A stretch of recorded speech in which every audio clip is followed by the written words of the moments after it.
Hi mga katambay at welcome back sa ating panibagong video. Ito na ang full chapter para sa chapter 244 ng JJK. Balik na tayo ulit sa mga chapter ng Jujutsu Kaisen. Dahil nga maraming malupit na mangyayari sa chapter na to. Pero bago yan ay huwag kalimutan mag-like at mag-subscribe para maging updated sa mga parating na mga video. O paano, simulan na natin. Let's go! Matagal tayong di nakapag-update sa mga chapter ng JJK at maraming ang naganap sa mga nakalipas na chapter. Andyan yung namatay si Gojo, natalo si Kashimo, ang laban nila Kenjaku at Takaba. At yung malupit nga na nangyari sa nakaraang chapter na pagsulpot ni Yuta para nga atakihin si Kenjaku. At sa ngayon nga ay ang pag-uumpisa ng laban nila Higuruma at Yuji, laban nga kay Sukuna. Mag-uumpisa nga ang chapter dito sa meeting ng mga bida natin. At yung meeting na nagaganap ay isang flashback. Pinagpaplanuhan nga nila dito si Kenjaku. At itong sila Takaba at Yuta yung lalaban nga dito. Sabi nga ni Kusakabe na uumpisahan nga daw ni Takaba yung laban. At pag nagkaroon na daw ng chance si Yuta ay doon na ito aatake para tapusin si Kenjaku. Mangyayari lang daw yung plano kapag natalo na si Gojo, pero dapat makabalik nga daw agad itong si Yuta sa kanila. Para naman daw kay Sukuna ay malamang nga daw isang all-out battle daw yon at magde-decide pa din daw sila kung sino yung mga dapat sumali doon. Napabulong naman si Kashimo dito na mga siraulo daw ba yung mga yon. All-out battle nga daw, ibig sabihin daw kasali silang lahat at dapat mauuna daw siyang lumaban. Sabi naman ni Kusakabe na ano daw yung magiging punto kung yung isasali daw nila doon sa all-out battle ay hindi nga daw kayang gumawa ng opening attack at may 100%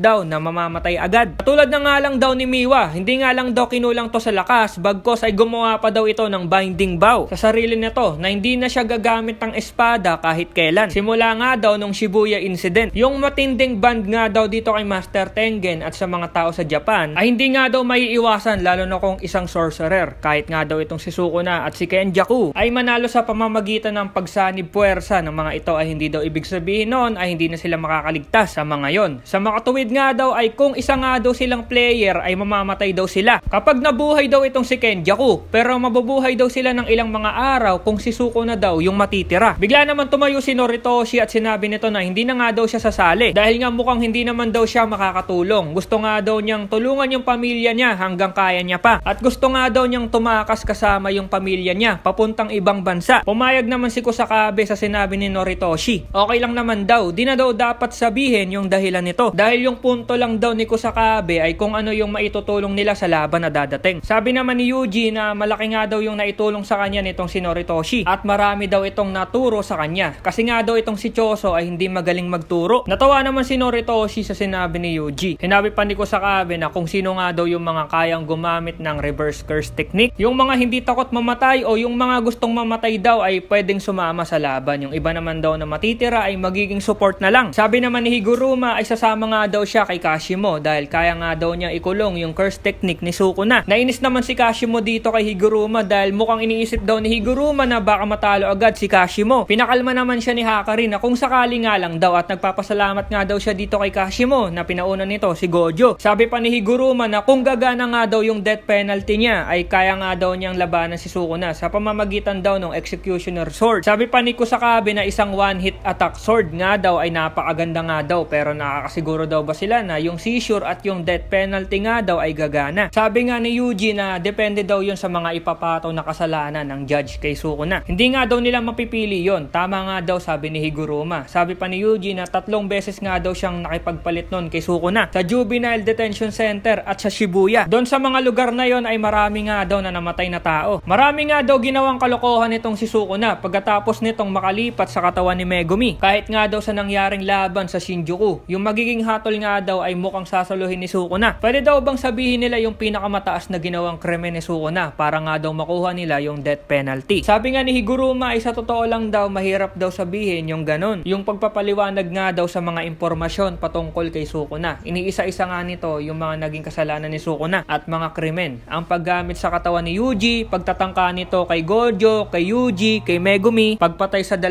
babae sa Shibuya, sa mga tao doon. Napakaraming krimen nga ang sinabi ni Higuruma dito. Kasama na daw dito yung pagkuha ni Sukuna sa katawan ni Megumi. Depende daw sa kondisyon ng katawan ni Megumi. Pwede nga daw masama dito yung damage, pagpatay at pagkuha ng katawan. Sabi naman ni Yuji na mas malala nga daw yung sa Juvenile Detention Center. Sabi pa ni Higuruma na yung mga daliri nga daw ni Sukuna, isa pa daw yon sa mahirap gamitin para sa ebidensya at masisi si Sukuna para sa krimen nito dahil nga daw curse object daw yon. Pero si Sukuna pa din daw ang sisisihin dahil nga pinilit din daw nito na kakainin yun. Ang mga pwede nga daw maging parusa ay yung pagpatay sa isang tao ay 10 to 15 years ang itatagal sa kulungan. Pag nakapatay ng 2 tao ay habang buhay na kulong o death penalty na daw yun. Kapag sumobra daw doon ay matik death penalty na agad. At imposible daw na i-rehab itong si Sukuna dahil nga sa mga karahasan na ginawa nito. Kung ikukumpara nga daw nila yon sa Nagayama criteria ay death sentence nga daw yon dapat. Kung gaganapin yon sa isang simpleng korte lang. Napatanong naman si Miwa na Nagayama at tumingin ito kay Kusakabe at sinabi na naiintindihan daw ba ni Kusakabe yung buong paliwanag o nagkukunwari lang daw ito na naiintindihan. Nagalit naman dito si Kusakabe na minamaliit daw pala talaga siya nitong si Miwa. Lap trip talaga. Sabi pa ni Kusakabe na kung sa simpleng korte lang daw ay death penalty na daw talaga yung mangyayari para doon sa mga krimen ni Sukuna. Pero base doon sa curse technique nga daw ni Higuruma ay sa bawat krimen na ipapataw ng judge ay mas tumataas daw yung porsyento ng kasalanan. Kung yung mga nasabi nila na mga krimen na ginawa ni Sukuna ay may 30% daw na makukuha nila yung death penalty. Sabi naman ni Higuruma na may mga pwedeng sabit pa din daw doon sa mga krimen ni Sukuna. Halimbawa daw ay kung makakasaksak nga daw ang isang tao ay mapapatawan to ng injury o attempted murder. Pero pwede din daw mangyari na mapunit yung damit na isang property damage lang. Dahil daw doon ay posibleng ang ipataw daw ng judge para doon sa massacre na ginawa ni Sukuna ay property damage o trespassing. Kung mangyayari daw yon ay baka din nila makuha yung death penalty. Sabi naman ni Yuji na dati daw ay tinaas ng judge yung parusa sa kanya dahil doon sa paglalaro niya ng pachinko. Kaya naiintindihan daw nito yung sinasabi ni Higuruma. Tama daw sabi ni Higuruma at pwede daw na mangyari na itong si Sukuna ay mahatulan ng misdemeanor o parang pagkakamali lang sa pagkakataon nung bumalik nga ito sa katauhan ni Yuji. At meron pa nga daw problema. Di pa daw kasama dito yung mga ginawa ni Sukuna nung 1,000 years na dumaan. Nagulat nga si Miwa doon sa narinig niya at sinabi nito na hindi daw bagagana yung statute of limitations. Sabi naman ni Higuruma na yung modern law nga daw ay nagsimula nung Meiji era at yun nga daw ay may concept ng isang statute of limitations. E di papasok nga daw doon yung statute of limitations, sabi ni Yuji. Sabi pa ni Higuruma na nung 2010 nga daw ay yung Code of Criminal Procedure ay pinayagan na tanggalin yung statute of limitations sa murder. E di hindi na daw maa-apply yon, sabi ni Yuji. Hindi daw, meron nga daw statute of limitations para sa pagpatay nung 1985, sabi pa nga ni Higuruma. E di pasok daw, sabi ni Yuji. Pero yung legal system daw ng Heian period ay wala nga daw statute of limitations. E di hindi daw gagana yon, sabi ni Yuji. Laptrip si Yuji dito. Kaya napatanong ulit si Yuji na ano daw ba talaga? Sabi pa ni Higuruma ay hindi niya daw alam. Nagulat si Yuji doon. Sabi pa ni Higuruma na kung yung criminal daw ay nasa labas ng Japan ay yung statute of limitations nga daw ay di gagana. Depende daw yun sa kung anong nangyari sa kaso ni Sukuna noon bago to na-reincarnate. Pwede daw kasi na hindi mag-apply yon sa modern law. Itong si Judge Higur nga daw ay isang shikigani na nakakabit sa curse technique ni Higuruma. Kung sa tingin nga daw ni Higuruma ay posible ay baka ito nga daw yung nagiging desisyon ng judge. Sa makatuwid nga daw, sabi ni Kusakabe ay yung mga krimen na nangyari 1,000 years ago at yung pagpataw ng judge ay ito daw yung madadagdag na krimen ni Sukuna ay hindi nga daw mabibilang at yung pagpili sa mga yon ay parang napakababa lang daw ng porsyento. Sabi pa ni Hakari na at least nga daw pwedeng simulan nito sa guilty at cease. Sapat na daw yon at makakatulong. Sabi naman ni Higuruma na hindi daw niya sure kung gagana yung seizure sa Ten Shadow at sa Shrine, kung alin daw doon yung gagamitin. Sabi naman ni Kusakabe na kung gano'n naman daw ay may maitutulong pa din daw si Higuruma. Bigla naman nagsalita si Yuji na baka nga daw meron silang pwedeng gawin para ibigay kay Sukuna yung death sentence. At ito na, simula na. Inatake na nga ni Meimei ng mga uwak nito si Sukuna. At si Sukuna naman dito ay nakangiti lang. Nasa malayo nga si Meimei dito at tinitingnan lang kung ano ang nangyayari sa mga uwak niya. Sabi nga nito na si Sukuna, si Gojo, si Kenjaku ay yung mga yon ay kayang-kaya nga daw talunin yung mga uwak niya. Pero bakit iniilagan daw ni Sukuna yung mga yon? Baka nga daw nasasaktan si Sukuna. Eto na sila Higuruma at Yuji. Nauna na ngang umatake si Higuruma at may hawak itong malaking hammer. Pero inilagan lang ito agad ni Sukuna. Si Yuji naman dito ay mabilis na lumalapit kay Sukuna. Yung mga nadurog na bato gawa nga nung paghampas ni Higuruma ng hammer niya ay pinagsusuntok ni Yuji at mukhang papatamain kay Sukuna. Pinigilan naman ni Higuruma yung isang kamay ni Sukuna. Pero nang pasuntok na si Yuji ay napigilan pa din ni Sukuna yung atake nito ng dalawa nga nitong kamay. Nang mapigilan ni Sukuna yon ay parang nagulat dito si Sukuna at parang may naramdaman na kakaiba doon sa suntok ni Yuji. At pagkatapos nung suntok na yon, biglang inalerto ni Higuruma si Yuji at inactivate nito yung domain expansion niya na Deadly Silence. Nasa loob na nga ng domain yung tatlo. At nagulat si Yuji na third trial daw. Sabi naman ni Higuruma na umpisa na daw nila yung trial. At kasama nga daw nila dito si Sukuna. Ngayon nga daw ay hahatulan na itong si Sukuna. Yung mga krimen nga daw para doon sa ihahatol na death sentence ay random. Nag-iisip nga dito si Higuruma kung ano yung pwedeng ibatong hatol kay Sukuna at para hindi madamay si Yuji. At ito na. Noong October 31, 2018 nga daw, itong si Yuji Itadori ay suspect sa isang massacre na nangyari sa Shibuya. Hindi nga daw si Yuji yung gumawa nun. Yung pag-amin nga daw na ginawa nito nun sa second trial ay hindi nga daw totoo. Dahilan nga lang daw yun ni Yuji dahil inako nito yung responsibilidad. Ang totoong may gawa nga daw nun. End of the chapter. Okay, isang mahabang chapter na naman ang nakita natin at nagumpisa na nga yung laban sa pagitan nila Higuruma, Yuji, laban kay Sukuna. Ano pa kaya ang mga mangyayari? Abangan natin yan. Salamat sa pagnood at see you sa next video. Over na!